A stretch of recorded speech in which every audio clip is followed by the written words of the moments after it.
So, ito na guys, ang huli atin ang kukunin ng mga tubis o shooters. I-close up ko lang ang camera para makita nyo.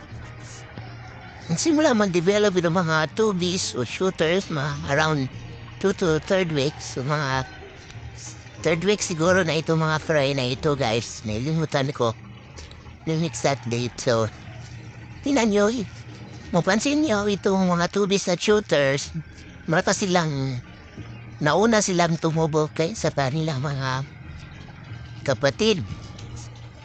So, dapat na monitor natin at kunin ito kasi mauubos ito mga kapatid nila. Separate natin sila ng lalagyan. So guys,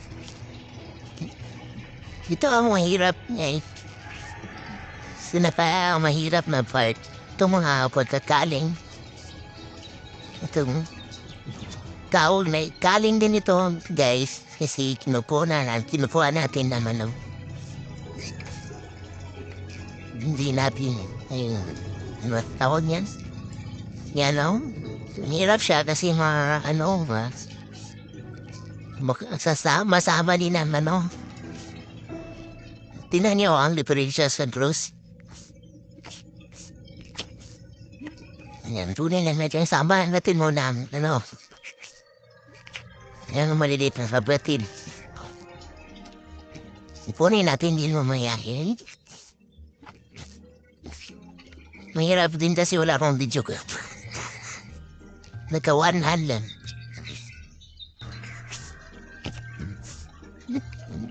Yan. Ika-closer look. Ika-tulis.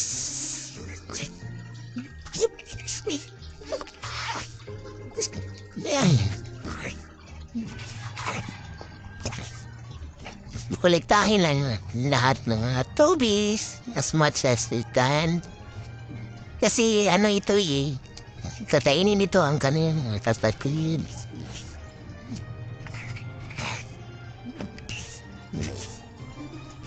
Kailangan kumpungin ito para medyo dadami ang ma-harvest natin.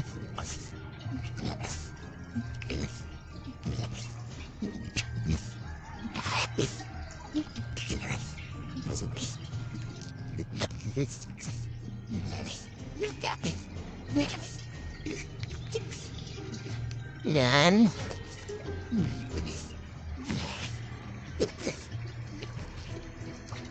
Tuloy na natin yung mga tubis, guys.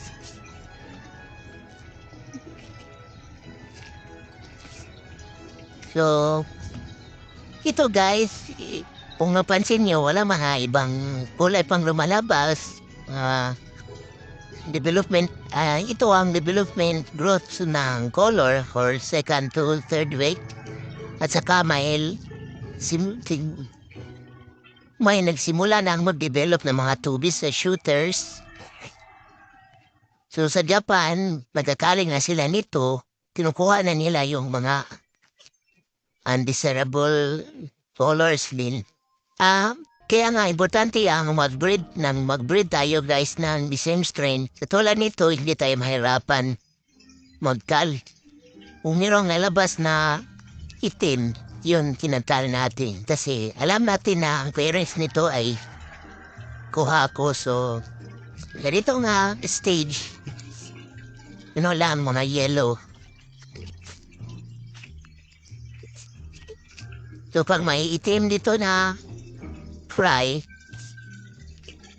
kukunin natin guys. Kal natin pag may itim. Kasi alam natin, your strain ito na kuha ko at mga yellow naman. Sa itong stage, yellow color talaga. Ganito lang, hanap tayo ng mga potential tubis.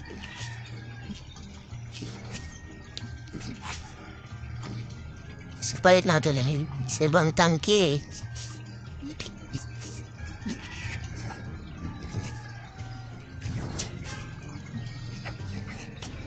Guys, mahirap mag-breed guys. Alam niyo lang, ang pag-care sa fry, mahirap.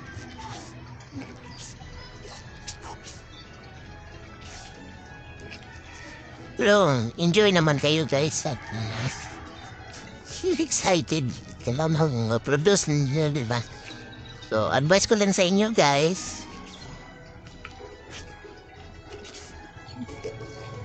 Mahalin nyo ang gawa niya. Dapat mahal talaga yung ginawa niyo. Kasi pag hindi, mawalan kayo ng gana kung lang, hindi talaga niyo hobby.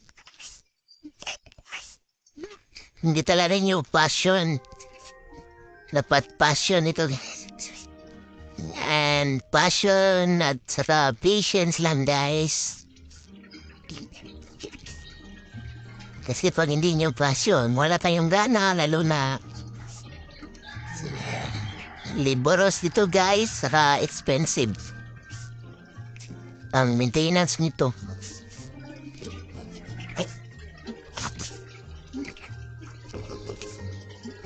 Ah.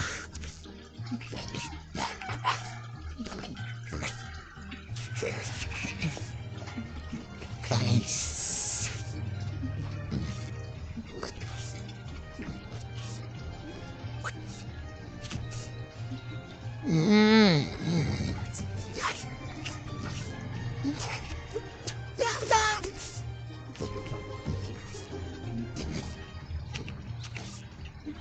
Yung laging nagtanong kung paano dadami at malusog itong fry, paano iwasan na maraming mamamatay. Ito din isang ways na maraming mag-survive. Kunin nyo ito ito mga tubis kasi katainin ito ang kanilang kapatid. Saka din yung magandang pagkain at i-maintain itong quality ng water na hindi babaho. Yung tamang pagpakain. Hindi mag-overfeed kasi wala nitong filtration. Aeration lang. Mas maganda. Tamang pagpakain guys. Daw pagpakain ko nito, yung egg yolk, dinidip-dip ko lang, make sure na sinong-sino, para iwasan na yung mga kumpol-kumpol at hindi maubos. Tara guys, dapat na ito bubong.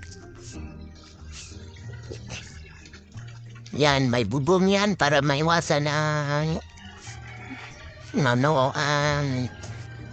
intense heat ng araw sa paulan kasi sensitive ang fry siya o bago-bagong klima at saka pagbabago ng water chemistry. Yung water chemistry, yung timpla na tubig. Diba ang timpla ng tubig na mulan sa tangke niya. Iwasan niya na mapasupan ng tubig ulan. Okay. So, continue tayo sa kuha ng mga koi fry. So, ito na mga tubis na huli natin ngayong araw guys. Mumantir na natin from time to time para kunin ang makita nating mga tubis. Yan Sobrang laki na nila guys. Imagine mga second week pa lang ito para nasa almost an inch na laki nila. Ang normal growth rate ng koi fish, yung pansin nyo, yung mga kapatid nila maliliit pa. Usually half an inch lang per month. Yun ang mga regular. Ito mga tubis to shooters. Kung nada itong potential jumbo size, guys, malakas sila. Ina nyo malaking mga katawan at bibig. So, separate natin sila, guys, kasi maging predator sila. Ikainin nila ang kanilang mga kapatid. Ilagay natin sa sabang tangki. Para malesen ang makakain, ang kumakain itong mga kuwan. Para medyo madami ang maging ma-harvest natin ng mga koi. Monitor lang natin itong mga tubis. Kukunin natin, separate natin. Sa ibang tangki. Okay, so kung meron kayong tanong guys, comment down below lang. At huwag kalimutan mag-subscribe at i-hit ang notification button para hindi nyo updated kayo sa ating mga bagong videos. At bye for now guys. See you on my next video. Happy fall fish keeping. Happy fish keeping to all. Keep safe everyone. God bless.